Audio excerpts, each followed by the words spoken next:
Real Madrid, Kylian Mbappé a tout gâché pour Vinicius Junior. Selon la presse espagnole, c'est bien l'arrivée de Kylian Mbappé qui a envenimé la situation avec Vinicius Junior. Le dossier Vinicius Junior est interminable, et commence à en agacer plus d'un du côté de la capitale espagnole. Ce week-end, la rumeur Arabie Saoudite est revenue de plus belle avec une offre potentielle de 350 millions d'euros.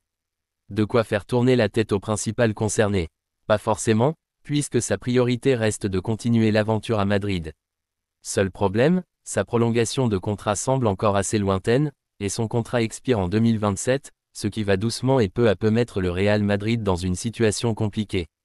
Dans son édition du jour, AS indique d'ailleurs que les merengues ont stoppé les négociations et qu'ils comptent les reprendre en 2026, encore plus proche de la fin de son contrat.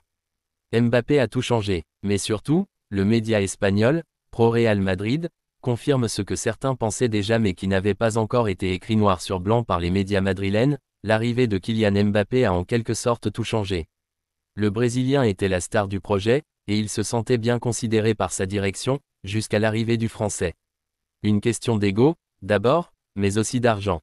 Il souhaite obtenir des émoluments supérieurs aux Français comme l'avaient déjà expliqué d'autres médias, mais le Real Madrid ne compte pas placer le Brésilien devant le Bondinois dans la hiérarchie salariale du club. Pour le club, Mbappé reste le numéro 1 et Vinicius Junior devra soit l'accepter, soit prendre la porte, autant dire qu'on est loin d'être arrivé au bout de ce feuilleton. Le Real Madrid ne bougera que pour 2 joueurs cet été. Après avoir enrôlé 4 joueurs cet été, le Real Madrid hésite à mettre la main à la poche.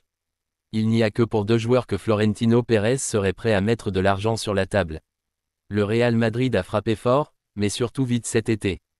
Avant leur entrée en matière dans la Coupe du Monde des clubs, les merengues avaient déjà bouclé les arrivées de Dean Huijsen, Trent Alexander-Arnold et Franco Mastantuono, qui arrivera à la mi-août. Une fois éliminés de la compétition, les dirigeants ont scellé le dossier Alvaro Carrà, 4e et peut-être dernier renfort de l'été à Madrid.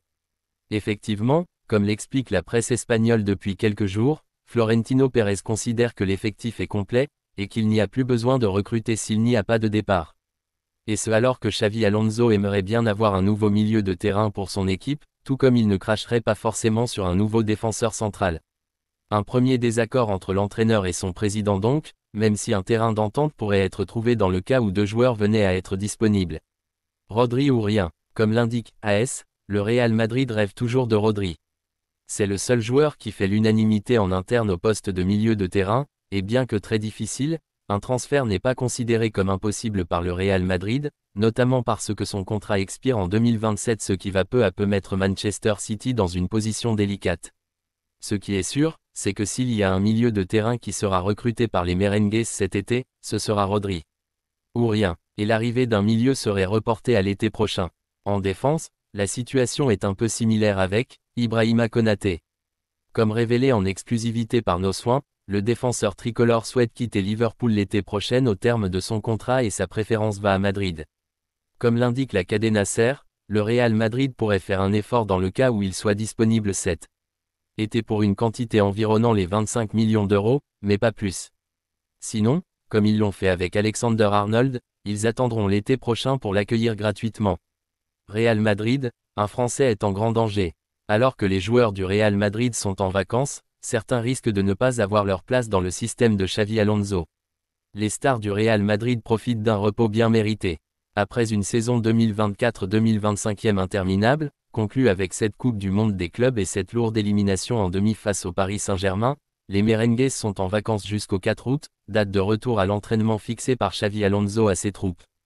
De son côté, le coach basque peut se servir de ce mondial des clubs pour tirer des premiers enseignements et faire des plans pour cette saison à venir. On imagine par exemple qu'après ses bonnes prestations, Gonzalo Garcia pourrait finalement avoir un rôle plus ou moins intéressant sous les ordres de l'ancien milieu de terrain basque, là où d'autres, à contrario, ont perdu des points. C'est le cas de Raúl Asensio par exemple, alors que d'autres comme Dani Ceballos ou Rodrigo risquent de faire leur valise avant la reprise. Difficile de lui faire une place. Comme l'indique Marca, il y a un autre joueur qui est aussi dans le flou pour cette nouvelle saison. C'est Eduardo Camavinga. Blessé et donc indisponible lors de la Coupe du Monde des clubs, il n'est pas certain d'avoir une place dans le dispositif de Xavi Alonso. Le coach du Real Madrid ne sait pas encore à quelle position, ni dans quel rôle l'utiliser. Il faut dire que dans l'entrejeu, les places sont chères avec Fede Valverde, Jude Bellingham, Arda Güler et un Aurélien Tchouaméni qui a séduit Alonso lors du mondial des clubs. Le journal estime que faire une place à l'ancien du Stade Rennais sera un des principaux chantiers sur lesquels devra travailler l'ancien tacticien de Leverkusen. Et clairement, cela s'annonce difficile pour l'instant. Pour sa 5e saison à Madrid, tout indique que Camavinga risque, une fois encore, de devoir se contenter d'un rôle un peu secondaire. De là à évoquer un départ. Pas encore, mais ces derniers temps, des rumeurs venant d'Angleterre se sont faites assez insistantes à son sujet.